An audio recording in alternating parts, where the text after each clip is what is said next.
Reverend, to sum up what it is we are saying, thinking, feeling, and Good morning, everybody. Good morning.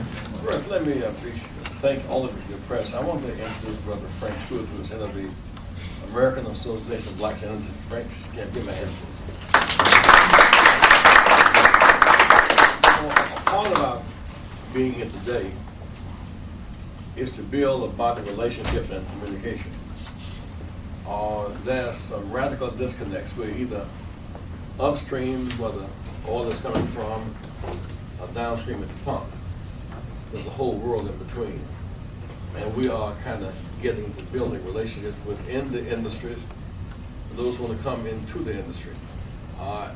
In many ways, this is a very critical time for us to be a part of a new phase of energy development, as people speak of green energy, as well as greasy energy, the green and greasy.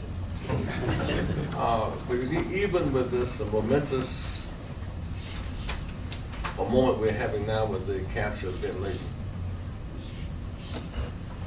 there's a kind of cautious hope that that beyond him, that the tentacles of this terror threat is also contained as well. There's a lot of anxiety. What we do know is, however, is that Pakistan has nuclear energy, roughly, and India does next door.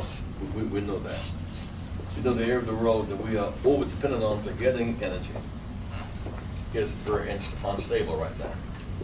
And its instability makes us more inclined to looking at new sources of energy, for example, coming out of Brazil and our own hemisphere, or in terms of our own offshore production within the Americas. We know that. So one reason I was leaning so much on Brother Frank was first to get to know who are the players in the game. We tend to know who are the mayors, who are the state reps. We tend not to know who are the energy players. We're learning each other.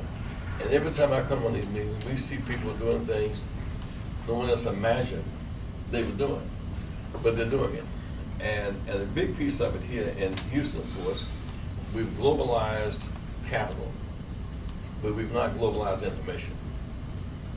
We've not globalized human rights, not workers' rights, not access to capital, because as significant as intellect and effort is, intellect and effort are very significant, inheritance and access even more significant.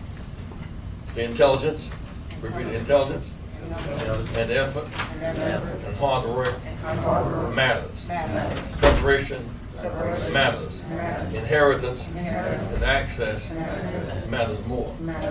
And so here we are facing some rather invisible forces of inheritance, access, and access to capital. And that's kind of what this is about. And before we leave here tomorrow, we will have figured out more for each other so we can figure out how can we help each other. Somebody's issue may be upstream access. Reasons Sheila's not here right now, she's going to meet with the Equatorial Guinea group, looking for a relationship. We just met with the Brazilian group just now, looking for a relationship. We met with the big banks last week, looking for a relationship. So we're right now trying to put these pieces together so we come out of here with some sense of direction. You may find some doors are not so much closed as we've not knocked on the right doors, or with enough strength, in fact, to pry the door open. But one thing I know is we've never lost a battle we fought. We never won a battle unless we fought. So you got to fight the right battle. And all, I might say in closing, all that we have gained in the last 50 years is now under attack. We're facing a kind of backlash, counter-revolution here. The fact that there are those who want to make access to voting more difficult, the voter ID, show your birth certificate. Many seniors cannot get the birth certificate unless they buy it. With fixed income, they can't buy it, so it's called poll tax. Many students on campuses, on this campus, they don't have their birth certificate. And why should Americans have to prove that they are Americans? Which means you'll cut into that population. Those who have been doing registration on the shopping centers, not walking around with your birth certificate.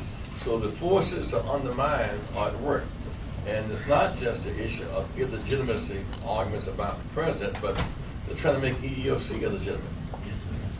And CRA, the reason why we have this banking crisis, because they made the Reinvestment Act illegitimate.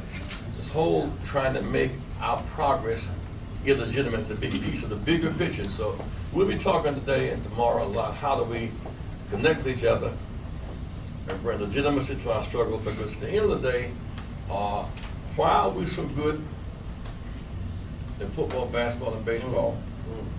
And it's hard to be the best on earth as a basketball player as we move toward the climax of the season. It's hard to be the best on earth in professional football. Why are we so good at it? Because wherever the playing field is even, the rules are public, the goals are clear, the referee is fair, we can make it. So we're fighting to even the playing field. And a part of it is once you get on the field, in your case, they can perform. Getting on the field, if Jack Robinson couldn't get on the field, if you got there and batted 142, mine was not gotten on the field. Right. So we have the, so I just want to thank you for coming and spend a lot of your time meeting people that you have not met before, to get a sense of what we can do to help each other. Thank you very much.